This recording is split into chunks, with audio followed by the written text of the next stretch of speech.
Hello, hello. This podcast is a special recording of the PowerBanking podcast for women leaders in male-dominated industries. I'm happy that you're joining us today. My name is Jacqueline. I am the president at ZeroGap.co. We are a training and development firm focused on leadership development based in Dallas, Texas, serving clients all over the world. Today's special podcast episode is one that's going to talk about women leaders in male-dominated industries, specifically a breakdown of the news of today. And today's big news, which is March 5th, 2020, is that Elizabeth Warren has suspended her presidential bid for nominee of the Democratic Party for 2020.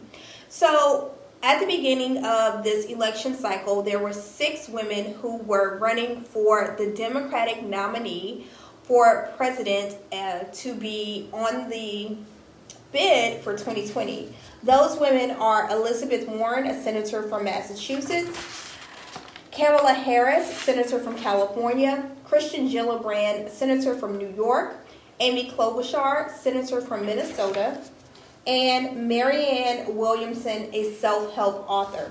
So the significance of these 6 women candidates suspending their campaigns before they got to be the bid is really significant because in the last U.S. presidential election cycle, we had the first nominee who got the ticket nomination for the Democratic Party, which was Hillary Clinton. So overall, there's some themes that we see here. Now, I'm not a political pundit or a political analysis, but I am an expert in women's leadership, specifically women in male-dominated industries. So that's the angle that I'm taking you through today's episode on. What we see is that when women are qualified, they are prepared, they're smart, they have plans, it is not enough for them to succeed. Now, in the U.S. government, we see that women are making some traction in politics, but overall, there is a concern in the country that our country isn't ready for women to lead. So I want to break down for you some stats from the Catalyst Research Foundation on women in government. These stats are as recent as December 2019. So on a global level, there are countries who are ranked by women's representation in their national legislature or parliaments. Rwanda has is ranked number 1, Cuba 2, Australia 47, Canada 61, United States 77, India 144, and Japan 164.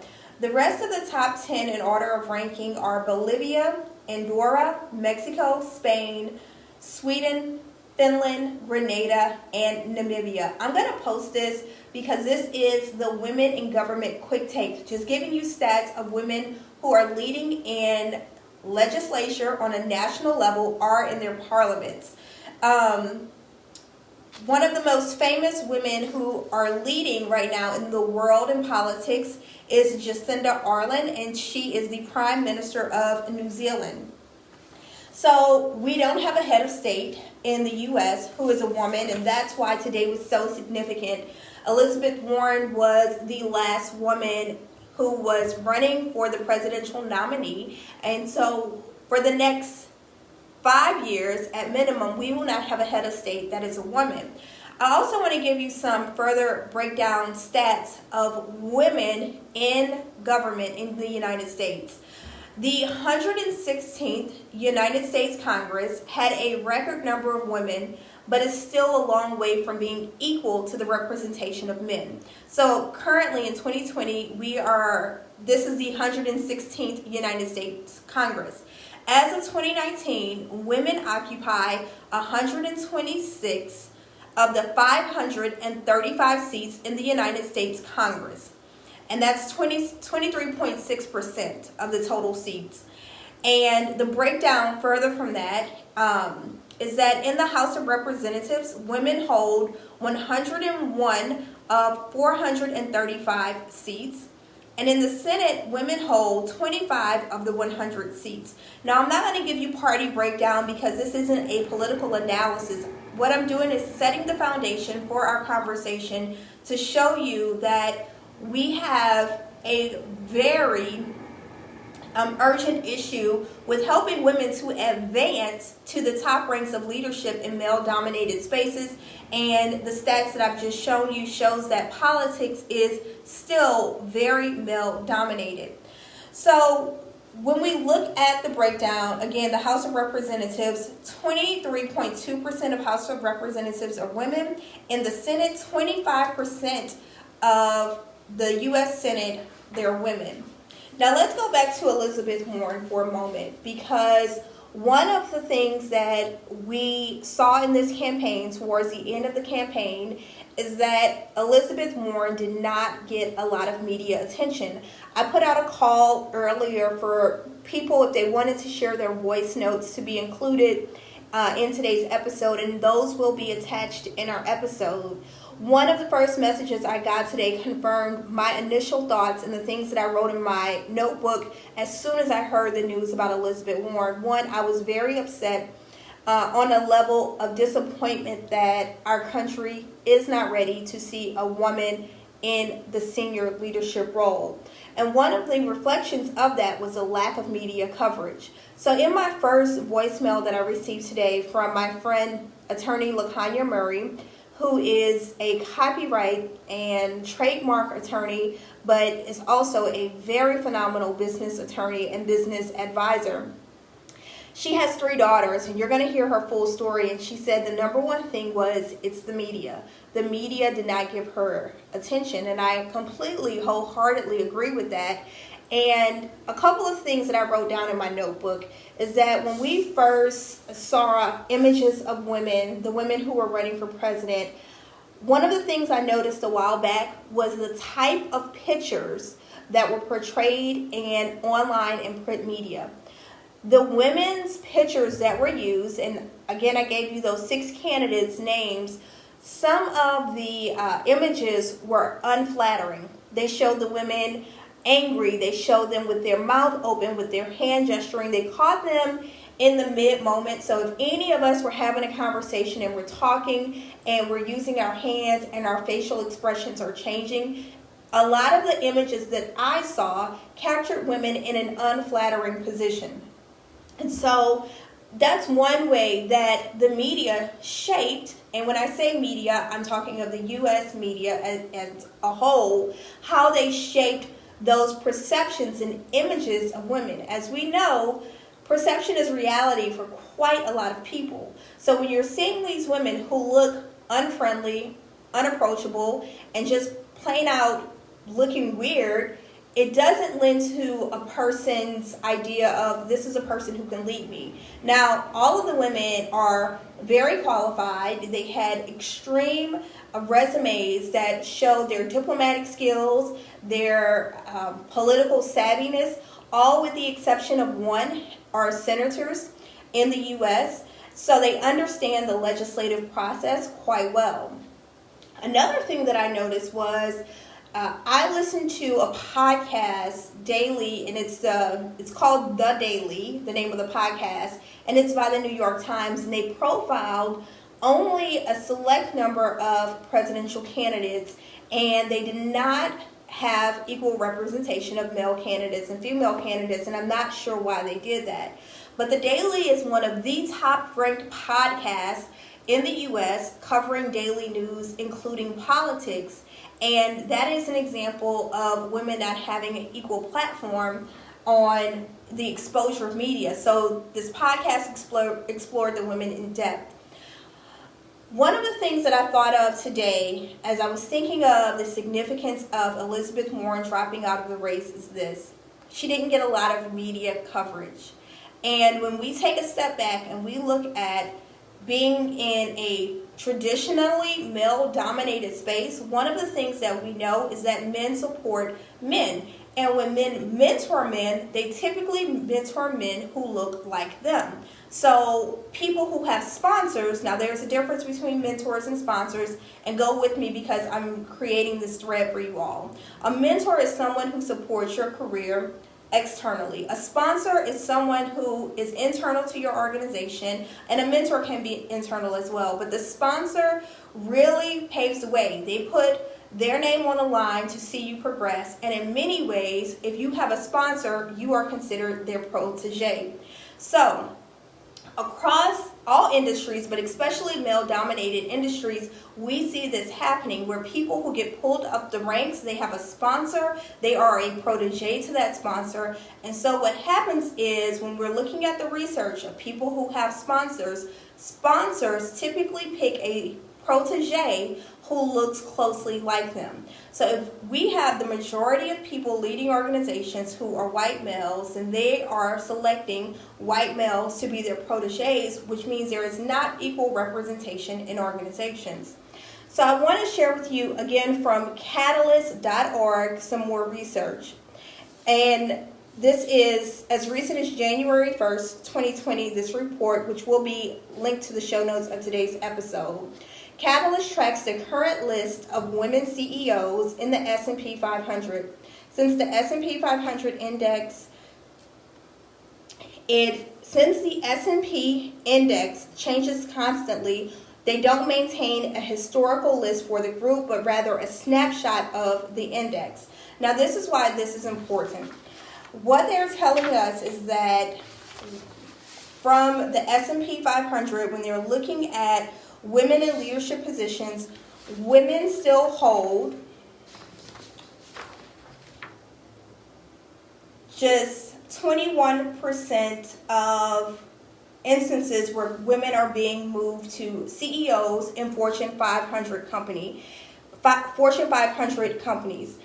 Out of 85 instances in which women have served as a CEO of a Fortune 500 company, only 18% of those were internal candidates, and the rest were external.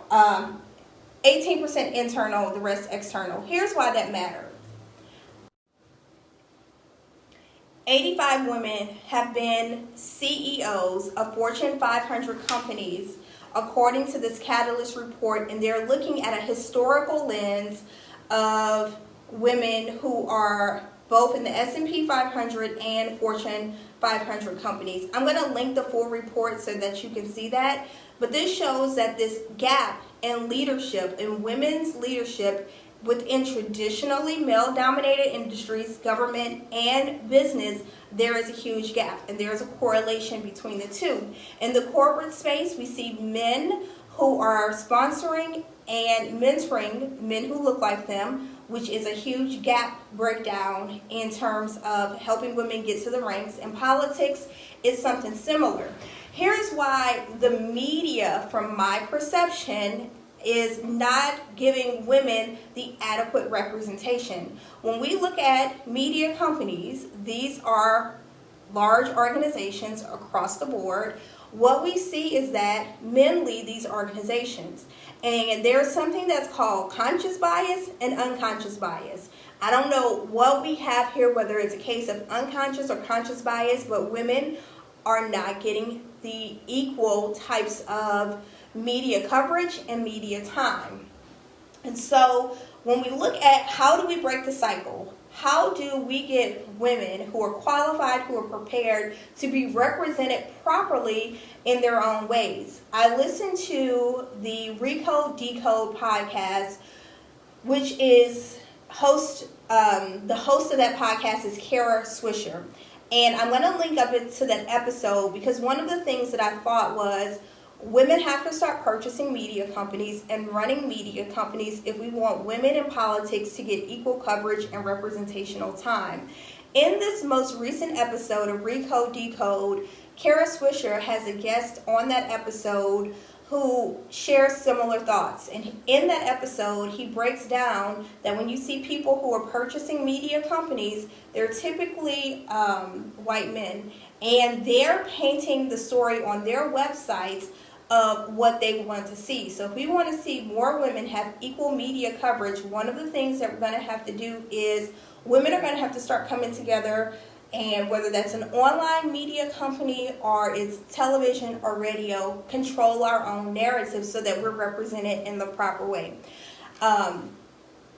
There are a lot of underlying issues when we look at candidates who are prepared, who are sharp, who are strong, and women just get measured on a different scale. There's something called the Likability Factor.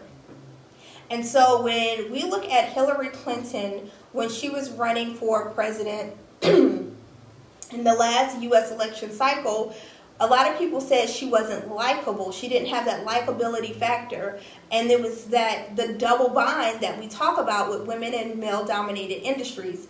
Either you're not assertive enough and you need to be more assertive, or if you're too assertive, you're unlikable and you get labeled the B word. So what we have is a double bind where people are saying, well, if I do this, I'm labeled this, and if I don't do enough of this, then I'm not a leader. And it's really hard for women to balance that double bind and to be quote unquote likable. But when you look at male candidates, they don't have the same measurement of likability. They don't have those same factors.